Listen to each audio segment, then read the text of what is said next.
All right. Injuries.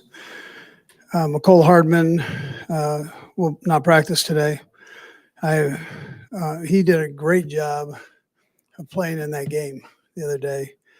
Very courageous effort. My heart goes out to the kid because he busted his tail. He is hurting though today. Juju has some knee swelling. He won't practice. L'Jarius Sneed's in the concussion protocol. He won't practice. And then Kadarius Toney, he won't practice with the ankle sprain, but he's close and doing well. Actually did the walkthrough today. So, listen, we look forward to the challenge of playing the Eagles. Good football team, great football team. And, they've got tremendous talent. They've got good coaching, and it's a good organization. So, and I guess you don't get to this point unless that's the case. So that's they really do a nice job. Anyways, with that, time's yours. Coach, what are you thinking as far as Pat Evers-Helaire is concerned? That we brought up Jody, but how close is Evers-Helaire?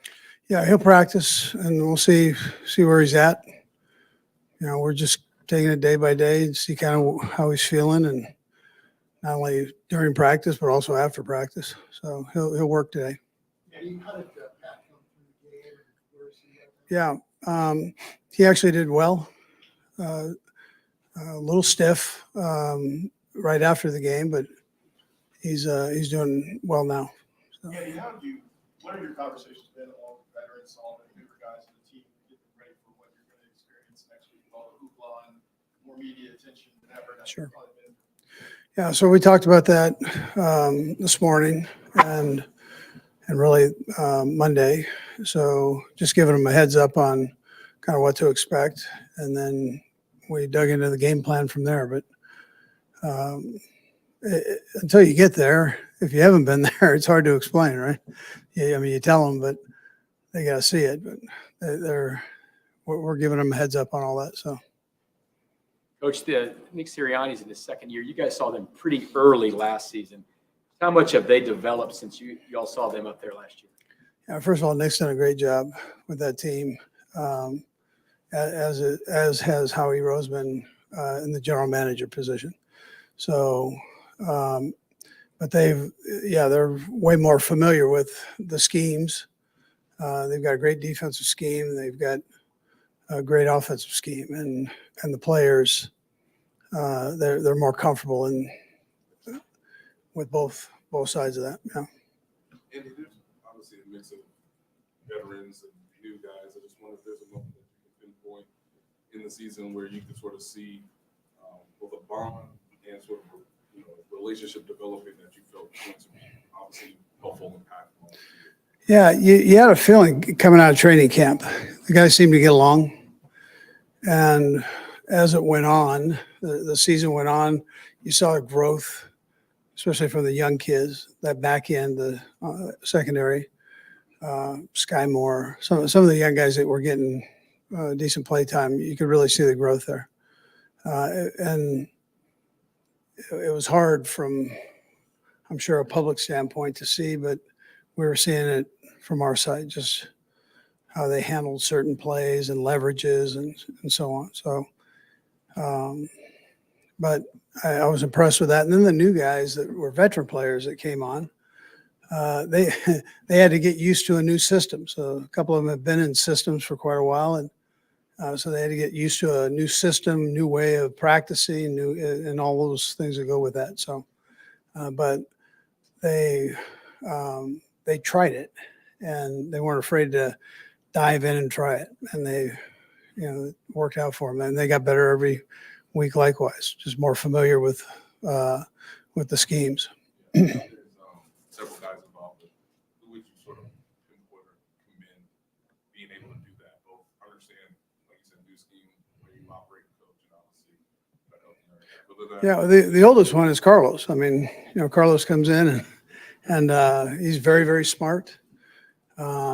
He's been in the league a long time, and so he was kind of looking around, not sure what was going on, and as far as like, what are these guys doing here? Way different than maybe what he did before, but he tried it. He bought in, and then, like I said, he's very smart. So he helped out George and the other guys the young guys, and yet fit in with Chris, which I knew he would because they work out together during the offseason, but fit in with the other guys. So.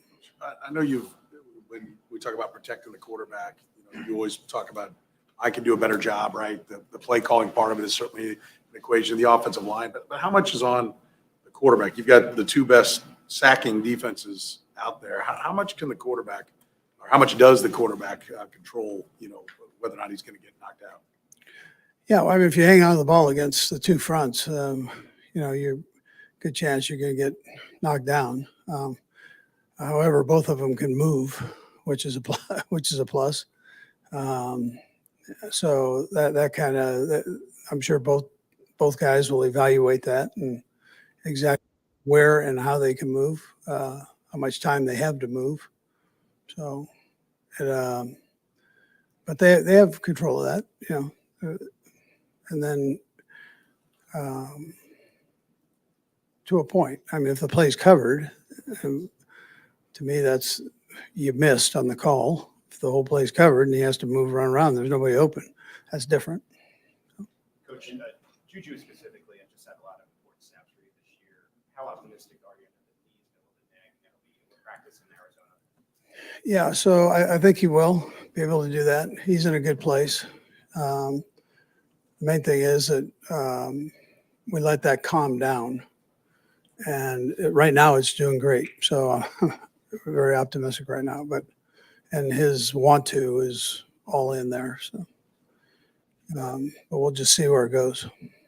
Andy, over the years, you've gone from being coach, general manager, and having a lot of personnel control and that. And I sense now that obviously it really is all in Brett's hands. How did you arrive at sort of that concept that I should let go of that? And how much has it just sort of liberated you to just coach? Yeah, I mean, once I started doing that, you end up spending a lot of time doing that. And if you're going to do it right. And so it takes away from, it's hard to do both. And so I felt like I got into this because I wanted to coach. And on top of that, I've got guys around me that are really good. Brett Veach is really good. Dorse was good. And so let those guys do their job, and then I'll focus in on the football part. Something I really wanted to get back to and enjoy. And enjoy, I enjoy that part. So, Coach, Sky Moore after the game said that there were times this season when he didn't want to be back there for the Huns because he had lost confidence. But then he said, if you guys had confidence in him, he should have confidence in himself. And now he feels like he's gained that. What does that say about him that he went through that, got over it, and then he was in that spot and came through in such a big moment? Yeah, that's comfort's a crazy deal. So you're coming off a senior year, a college year, where you're the man. You're asked to do something different, and all of a sudden you're not the man, and it's tough. How do you handle that? And so I think that was an important lesson for him to fight through whatever anxieties he had at that time about being back there. And that will carry him. That's a foundation that he'll carry with him throughout his career. That I can, if I battle and really focus and work through something, I can do it. And I think that's important for young guys. And like I said, I mean, he did it, and he's more comfortable now receiving those. Coach, to that point, you talk about having a lot of trust in your guys, even when they make mistakes throughout the season, especially specifically like Sky and Harrison. When you get to this point in the season, how important is that to have that trust and keep going back to those guys when you need them, at the end of the season? Yeah, well, they've got to feel that. I mean, the worst thing is when, okay, I had a hiccup over here, and nobody's hanging with you. You're kind of out on that island, and so I think it's important that you support them, and as long as they're willing to get better, support them. And that's what we did. It wasn't just me. I mean, it was other people too. So we saw the talent and with two different situations. I mean, Sky being the rookie and Butt's been here a while. So it was just a matter of working through it. All right, we're going to go right across the front row, start with Karen. We'll come right here and finish up. Coach, next week, there's a lot of distractions. So how can you get any serious work in among all of the other obligations? You can. Yeah, you can. Ted does a good job of kind of managing that. And then it's important that we have an office. We'll have an office. Each coach will have an office, so you can focus in on that. Players will have meeting rooms. They can focus in when they're in there. So yes, you can. But on the other hand, Karen, we want to get it done here. Get the foundation of it put in here, and then when we're down there, we can go back and review it. So that's what we're doing. Maybe there's a lot of people that obviously are pointing out that you brought Jason in, but you brought in two other guys too. You got two guys that you brought into Philadelphia. Yeah. What do you remember from Brandon, Fletcher, and obviously they're still doing it at a real high level? Yeah, I'm very proud of those guys. I mean, I know them personally, so I'm proud of them. And they are tough guys, tough-minded. They're good leaders. They're fun to be around, and they're good football players. I think generally that now each one's an individual and has its own. Each one has their own characteristics, but that in general, I would tell you that about them. Great team guys. Yeah. And Reddick went to school, my son and both my sons. So one was coaching, one was playing. Coach, specific to McCullough Hartley, how challenging was that for him, even with this extra time, to be available for the Super Bowl? Yeah, so I think it'll be tough for him. I mean, I doubt that he'll make the Super Bowl. But listen, like I said, he was not going to be denied the other day, and it's a tribute to the kid. He pushed himself like no other, and he's a tough nut now, man. He's all smiles with you, but when it comes down to playing, he is a tough kid.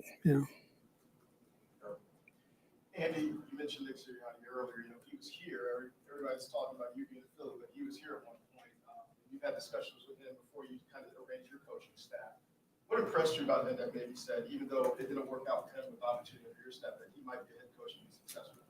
Yeah, I love his personality. He's a guy that you can talk to and communicates well. He's got a fire to him that you appreciate and the players appreciate. A personality, is what I'm saying, a good personality that way. So, and he's smart. I had a chance to talk to him, and he's a smart kid. So I think he's perfect for Philadelphia. That's a tough place. And he's a tough kid, and he relates well with the people there. A couple things, Andy. We've got 2 weeks here instead of the normal 1, but in order to install the game plan this week, did you still go through like the normal routine to come up with the game plan, or is it staying here overnight on Sunday night? No, yeah. So yeah, we're doing the game plan now. So today would normally be Wednesday instead of this. Today for us is Wednesday, even though it's Thursday to everybody else. So, but the one thing we gained as coaches is we gained an extra day to game plan. So, and you can just kind of take your time and make sure you're nice and thorough. We didn't rush into it, and so that's the positive. And then tomorrow is Friday. Will be like a Thursday, and Saturday will be like a Friday, and then we hop on the plane and go. Great. Andy, how would you categorize Mark Woods this season?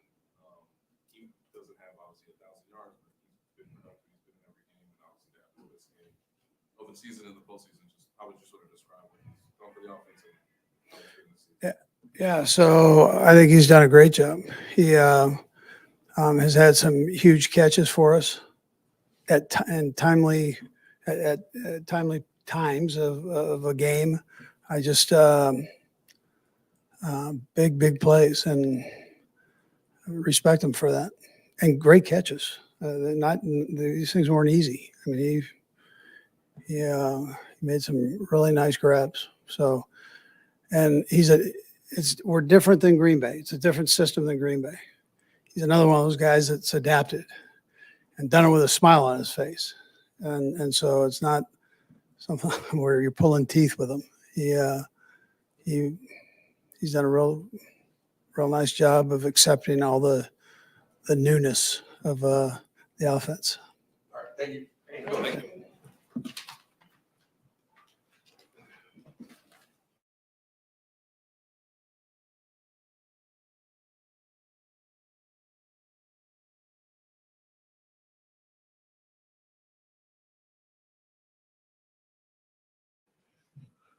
All right, guys, fire away. Hi, Patrick. How you doing? Did you take any steps backwards after the game in trying to get your ankle healthy? Did you have to redo anything before you could go forward? No, I don't think so. I just was generally sore, I think, from the game. And it was a physical game. I mean, my whole body was a little sore. So I don't think I had any step backwards or anything like that. I know like re-aggravation of the ankle, just the little bit of pain I had playing with it. But other than that, I feel like I'm in a good spot.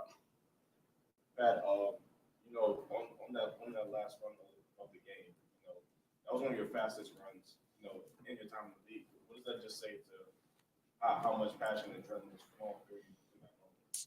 Yeah, I think it was a big moment, obviously. So you have some adrenaline pumping. And I had to get the first down, and I had a pretty fast dude chasing me. And I've always said I'm just faster than the guy chasing me. So that was probably the reason I ran that fast. Patrick, obviously, there's a historical significance going into this game with you and Jalen Hurts. That this is occurring in Black History Month. How much more special does that mean to you? Yeah, I mean, to be on the world stage and have two black quarterbacks starting in the Super Bowl, I think it's special. And I've learned more and more about the history of the black quarterback since I've been in this league. And the guys that came before me and Jalen set the stage for this. And now I'm just glad that we can kind of set the stage for guys that are kids that are coming up now. And so it'll be a great game against two great teams and then against another great quarterback. So I'm excited to go out there and try to do what we can to win against a great team. Follow up on what Herbert was saying. Just you mentioned the future and all the players that have looked up to you, and I'm sure they also look up to Jalen too. What do you sense that the future going forward for black quarterbacks because of this historic moment for you guys, means for the youth that are looking up to you? Yeah, I think you've seen over time. It's whenever a guy like Doug Williams or Michael Vick or Donovan McNabb go out and play great football, it gives other guys like me and Jalen chances to have this platform and have this spot on the an NFL team. And so, if we can continue to show that we can consistently be great, I think it'll just continue to open doors for other kids growing up to follow their dreams and be a quarterback of an NFL team. And it's good that we have guys like Jalen on the other side because he's a great person and obviously a great quarterback. Have you heard over the last couple of days, have you heard from Lamar Jackson or Kyler Murray or any other Justin Fields, any of that? Have they reached out to you? I haven't heard from them this week, but I mean, I know I talk to those guys every once in a while, and we have a lot of great quarterbacks in this league, and I'm glad that I'm a part of it. And we'll continue to evolve the game and set the standard the right way. And it's happened before us, and we'll continue to go after us as well. Patrick, You mentioned against the Eagles last year. How has their defense changed since you saw that? Yeah, I mean, they have a great defensive coordinator, first off. He does a lot of different things. Their scheme has evolved because of the players that he has. They have great all-pro Pro Bowlers at every single level. And so they continue to add talent, man. And they have a lot of great players, veteran players and mixed with young players. And I mean, they're one of the and I don't know if they're number one, but they're one of the top defenses in the league for a reason. And they get after the quarterback. So it'll be a great challenge for us to go out there and try to have some success. I mentioned last year, just one mistake in the second half, kind of led to 2 mistakes and 3 mistakes. You had obviously a pretty unusual mistake in the second half this time. Did it enter your mind that one mistake is staying one mistake? Was that an off-season thing? Yeah, I think it was just an in-game a thing more than anything. It wasn't something I thought about in the off season, but I think when you've been in some big games now a couple years in a row, you've learned from your mistakes. And I felt like the year before, I let one mistake kind of compound into 2, 3, or whatever it was. Whereas this game, this last one, instead of worrying about, man, I made a huge mistake and we probably could have had a good chance of not putting the game away, but giving ourselves a big lead. Let's not magnify it. Let's just move on to the next play, continue what you were doing throughout the entire game. And we didn't necessarily have a ton of yards after that, but I didn't make another mistake. And then whenever the time came, I was able to make a play in order to get us in the field goal range. On the run, we were talking earlier at the end of the game. There's plenty of photos. I'm not saying you weren't, hit illegally. There's plenty of photos show where you were. You were out of it. But is there kind of an art form to maybe help them sell it? Was there a little acting that helps sell it? Because you're moving like a high rate of speed. That can be kind of dangerous. You throw yourself down like that. Yeah, I think it was more. The most pain I had was stopping. So once he pushed me, it would have been hard to put my foot in the ground and try to stop. So I kind of just I rolled through it. And you get over there with the heaters and the benches and people. That's where a lot of times people get hurt. And I think that's the reason that there's a flag for getting pushed out of bounds like that late. And so once I got pushed, I just tried to roll and try to not hurt people and not hurt myself. And the flag was called. I mean, I was pretty far out of bounds. It was probably the furthest I've been out of bounds before I've been hit. So I rolled through it. The flag was thrown the right way, and it got us in the field goal range. Patrick, you've mentioned on a couple of occasions that during the 19 season, almost felt easy, like this is what happens all the time. 20 you guys go back, wasn't the same thing as the COVID. Now you're going to explore the spectacle that is the Super Bowl. How much sweeter do you think it will be just knowing how hard it is to get there and how much more you can enjoy it? Yeah, no, it'll be awesome, man. And you get there the first time and you don't know what to expect, and you're kind of going through a whirlwind of media days, and you have practice, but it's not the normal schedule you usually have, and meetings and trying to find time to watch film and everything like that. Whereas now you have a plan. Chad was with me last time, so I have a plan with him already. We're going to be able to go out there and do what we usually do throughout a week with the added stuff that we have to do. And so it's nice to have that experience before. I can teach other guys and help them along as well, because even though it's the same team, we have a lot of new players. And so I'm excited to get these guys down there to get that experience. And at the end of the day, you want to win the game. So I just want to make sure those guys keep that in mind. You mentioned teaching the young guys, but when you look back on 2019, what was that one thing that you wish you would have known that you were sharing with those guys? Yeah, I mean, I think it's just trying to give them a blueprint of how the week goes.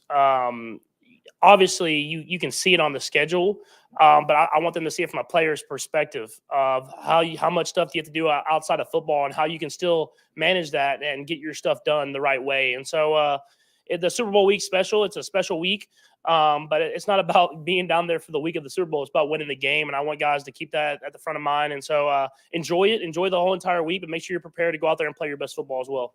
Questions? Guys, we're going to start with that. Patrick, after playing with MBS for a full season now, what are the things you've learned about him as a player? Yeah, he's extremely talented, man. He works extremely hard. He's extremely talented. Obviously, anytime you have a new guy, you have to get on that same page. I think y'all saw that throughout the season.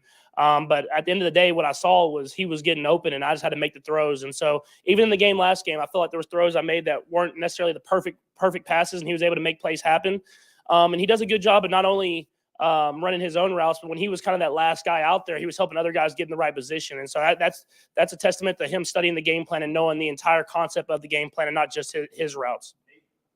I remember, Patrick, how high you were on Isaiah during camp. Given where he is now, just where do you feel like you had to help him get through this rookie season? And were there other veteran guys that you can tell that had an impact on where he is now?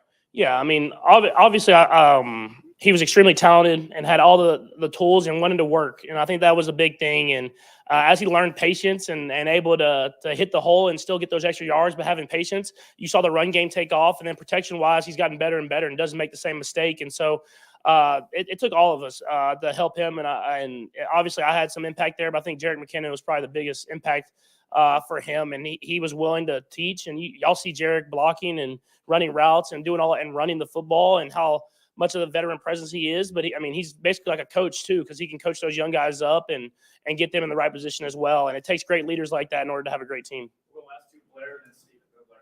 Patrick, it's also the first Super Bowl with two former Big 12 quarterbacks. are facing off against each other forever. You know, Big 12 quarterbacks have supported the NFL. So what is it about the style of the league in the last 10 years since you that allows this to happen? Yeah, first, I know the SEC is gonna be mad because Alabama tries to claim Jalen as well, so they'll be a little angry about you calling him a Big 12 quarterback. But it's cool, man. I think you saw that 3 of the quarterbacks in the Final Four were Big 12 quarterbacks, and I think you just get past that stigma of your air raid quarterback. You don't know how to handle NFL offense, and to see that guys can come from anywhere, man. I think you see that in all of football's history is players can come from big colleges, they can come from small colleges. Whatever conference that is, and they can have success. You just got to be willing to work and willing to learn. And that's something that I think you see between me and Jalen is you have guys that want to get better and want to do whatever they can to win football games. Last two, Stephen and Dave. With Brady retiring, a lot of people feel like the baton passes to you truly to be the face of the league and the best quarterback in the league. Is that any extra responsibility to you now that he's gone and you really are the guy that the most people look at as the face of this league? Yeah, I mean it's not. I don't think any extra responsibility. I mean I'm just trying to go out there and win football games and win championships, and this is the biggest game of them all. And so it's not about being the face of the league or anything like that. It's about being the best teammate you could possibly be and doing whatever you can to win football games. And the other stuff kind of handles itself. And it's obviously a good part of it. If you're winning Super Bowls, usually you get a little bit more media and a few more commercials, I guess you would say. But at the end of the day, man, I just want to get in this building, be with my teammates, and go out there and win football games. I think you've got a lot of pride in being from Texas, and this is the first time 2 quarterbacks from Texas have moved to the Super Bowl. Do you remember Jalen at all coming up? You were a little bit ahead of him. And then also, how did Texas go from being the state of Burrow Campbell and Eric Dickerson to the state of Patrick Mahomes, Jalen Hurts, quarterback? Yeah, I think it's just in Texas, it's been a program of building football players up for a long time, and they're still the great running backs, they're still the great receivers, the great tight ends, whatever you want to say. But I think you've seen with just the way we're taught at a young age and 7-on-7 and everything like that, the quarterbacks are starting to even become more and more of a thing. But I mean, we've had guys like Drew Brees and Nick Foles and I mean, Baker's in the league now, Jalen, me. I mean, there's been guys that have been in the league now, but to have this stage to show what Texas football is all about, I bragged all my PA guys because they claim that they have the best state in football because of the history. But I'm talking about the present. I think Texas has it going right now.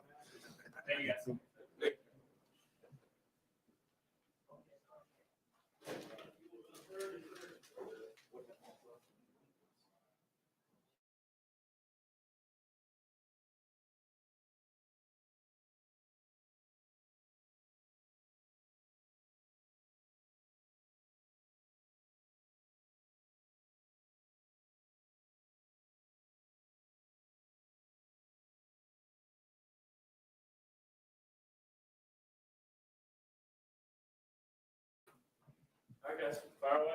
Frank, you've been in the Super Bowl before. What is the best way to handle the preparation here and then what you know to expect next week? Just keep doing the same thing you've been doing. Stay focused on the task. Just keep doing what you've been doing. Don't change nothing. Don't switch up too much. Don't invite any more too many more people. I mean, I know it's a Super Bowl, but just try your best to keep everything the same. At least that's what I'm doing. Is that possible next week? I think it is. I think our coaches do a great job of trying to mimic the environments that we are in at home. Meaning Kansas City, to try to keep it all the same with family, especially. I think that's kind of on us usually. That's usually the biggest distraction is families and people pulling you left and right for events and different things. So I think it's imperative that you just stay focused on the task at hand. It's just playing football. Still, we still have a goal. Everybody else may not understand that, or they may be on party timing, but like the first Super Bowl, what I experienced, you got family going out, you got friends going out, you got teammates that's not required to be in the hotel going out. So, it could, have you thinking like, man, damn, I'm missing something. You're not missing nothing. You enjoy way, way much more after the game, when you win. Frank, you guys played. Just in generally speaking, what does Chris Jones do for the rest of the linemen as a whole? Man, he does I feel like he just does a great job, helping out, making players understand the significance, the game plan, especially when it's, directed towards him. I feel like he opens up a lot of opportunities for a lot of those guys inside, especially when he's, causing so much attention to come his way, and things like that. We speak on it and we harp on it a lot, with the interior guys, we're like, yo, Chris getting this, this double team, or if we know the slides coming this way, we know we got to take advantage of that, take advantage of a lot of things. So on that note, I'll be able to talk to you more about it after the Super Bowl. Made about the trash talk that the Bengals had, and a lot of people want to write the narrative that that's why you guys raised your game. And I know all of you had your comments, you got the last word in, after the game. But if you look back on it, I mean, does that make you play better? Did you rise to another level because somebody else talked you guys down? I feel like to a certain extent, certain players did probably. If you know me, man, I kind of play the same type of way usually around this time, and it's like one of those things. Like, you just got to know who you playing with. I mean, you got a team who's speaking on certain things, and they speaking on running the AFC or different things like that to that extent. It's just one of those classic examples of you talk the trash after the game. You know what I mean? That's kind of what we did. Kind of let them have it. They deserved it though. I mean, when you beat a team 3 times in a row, you do it decisively. You take the game away after we was up, 3 scores in the first half, whatever you want to call it. You have the right to say those different things. You have and it's a game at the end of the day. You want to have fun with it. It's the season. And you want to have fun with it. It's slow to become one of our rivals in the season. Unfortunately, that's not the team we're talking about no more. They got a whole nother year to wait. They got to watch us play some football now, man. So, it's about the Chiefs and the Eagles right about now. Frank, you missed the Eagles game last year. You were hurt that week. What do you remember about the study for that and maybe what you saw in that game and how much different they are now? Because that was pretty early in the regime of the new coaching staff. Yeah, it looks like Hurts. It looked like he's very, he's way more comfortable in the offensive scheme now. I believe this is his 3rd year in the scheme. 2-6 didn't play last time. I think they have 14 at running back. 2-6 didn't play at all. As we know, he's having a great season. I believe he's sitting at 11 touchdowns, like 1276, 1250 something rushing yards. At the end of the day, when you putting those type of numbers, offensively, the quarterback he's playing like a running back as well. So 13 touchdowns. At the end of the day, when you putting up those like Lamar Jackson numbers in 2019, if you're not aware, when you putting up those type of numbers offensively, running the ball, rushing the ball, it's going to open up a lot of other things. So in turn, you're starting to see the passing game open up for Jalen Hurts. You got a lot of screens and stuff with 88, the tight end, and number 6, Devontae Smith. You got it's opening up deep ball and shots to 11. It's doing a host of things. The offensive line is looking pretty strong as a unit. I feel like the tackles are playing some good football. Lane, he's playing some of the best football of his career. Veteran guy who's continuing to show what he can do. And like I said, man, this is Jalen Hurts show. At the end of the day, if you can, stop what he's doing, you can possibly slow him down. But he's gonna play some great football. What are some of the challenges specifically for your position going up against the read option and quarterback that runs the ball so effectively like Jalen Hurts? Well, this is a college type of running scheme, the type of offensive scheme. And I don't mean like, the level that they're on. It's just you start to see 2013 Ohio State Buckeyes, Jim Tressel, that type of offense, where this type of scheme was getting introduced, earlier on. I kind of was a part of that group, where this was coming around. So I understand it fully. It's a lot of discipline type of things at the end. He's kind of coming out keying. If you remember back then, Jim Tressel, he used to actually always key to the ends. It was a defensive end. He keyed to defensive ends. Watch the defensive ends. They were disciplined. If they stayed on the line of scrimmage, read options, read zones, different things like that, just to slow them down, read zones with screen looks and stuff to see if they ran to the ball and things like that. So it was a scheme basically to slow down the defensive ends, to get them to play a different disciplined style of game. And I feel like that's what we're going to get a lot of. You got a great offense, man. They're very high power. They're a high scoring offense, second to us. But at the end of the day, when you're able to, do a lot of things that they're able to do, give a lot of mixed looks, it kind of makes it harder on the defensive line. May feel like Frank, there was a moment that NFL Films caught between you and Andy after told you that you loved him. I just wanted to follow up and ask, why do you love him? I love him because of the man he is first, you know, not the coach, the man he is. And I feel like if you know him from that standpoint, you'll be able to test to what I'm saying. A lot of guys know him as a coach and they only see the coach side of him. I've actually been fortunate enough to see the other side of him, where I've had a lot of conversations with him, you know, from that standpoint, and just, you know, helping me become a better father, helping me understand life a little bit more in some of my tougher situations that I have to endure over the last 2 years.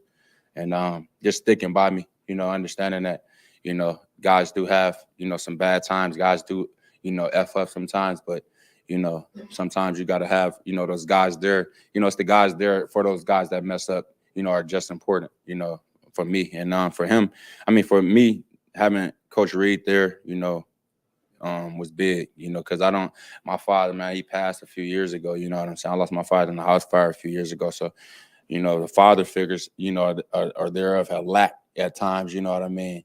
And having a guy like that, you know, I spend a lot of time with Coach, you know what I mean? We spend, 70% of our week we at the building. You know, we ain't here from 8 in the morning to 6 at night sometimes, you know, and campus even longer.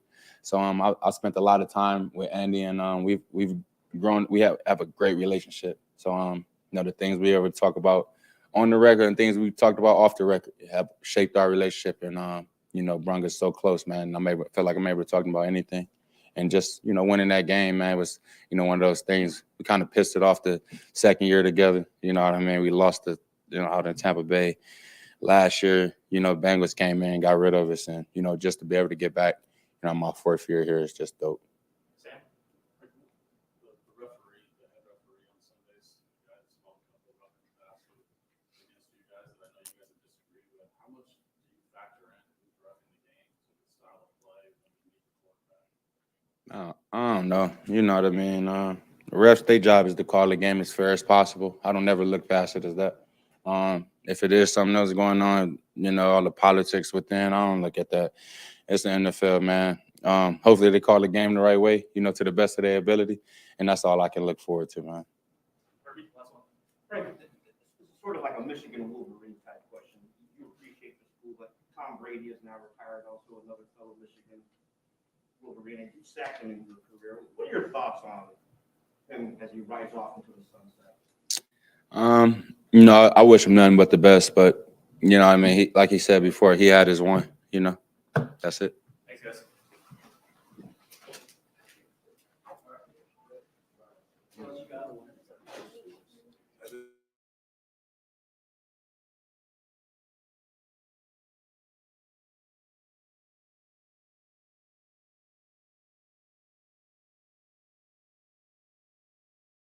Nick, you're facing the Eagles.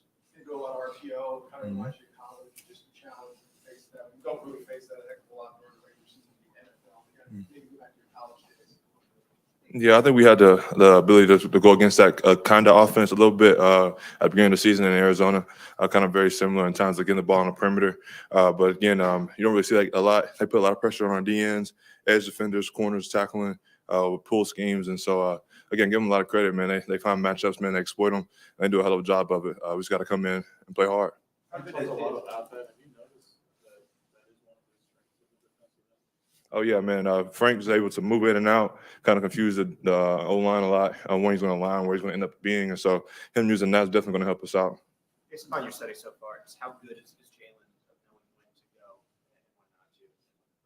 Yeah, man, I think he does a great job of trying to help extend plays. His eyes are downfield still, trying to throw the ball to his wide outs. They come back to the ball a lot to give him a chance on scrambles. And also just whenever he knows when to pull the ball, give the ball, and zone read football, test the perimeter, again, put a lot of pressure on the DNs and our perimeter guys to make tackles out of space. What advice have some of the veterans given you about dealing with all the distractions and days leading up to the Super Bowl?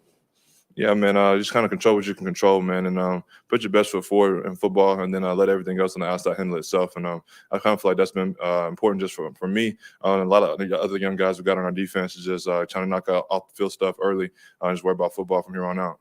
Nick, you guys are in a unique position. I think you're the second team ever to start the season at the same place the Super Bowl will be played, and you get there. Did you have a moment there? I know you had to focus on beating the Cardinals and get going and everything, but is there a moment anybody talk about, hey, we're starting where we want to finish and everything that's gone on since? Yeah, we kind of hit on it in training camp. We had have blessed with the opportunity to start and end in the same place, and it's about everything we do in between to get to there. And God willing, God helped us get there to that moment again. And now we got another chance to go out there and compete. That's all we've been asking for, and just got an opportunity to go out there and play in one of the greatest stages in sports. And so we're excited about it. Did you have a moment at all in that Cincinnati game? You got out again by a lead, and they came back and tied it up. Did anybody who had a here we go again kind of pity party maybe in the middle of it? No, it's football, playoff football, man. It's emotional roller coasters up and down. You got two great teams, two great quarterbacks going back and forth. Offenses that both score the football. And, that's just the name of the game in playoffs. It's going to be up and downs. You really have blowout games. And so we knew it was going to be a dogfight from the get-go, and we expected it. Nick, you guys faced the Eagles last year early in your career. More comfortable and better are you equipped to handle what you're doing now than you were that first month of your career? Yeah, I actually watched that game already, and the game was kind of moving kind of fast for me.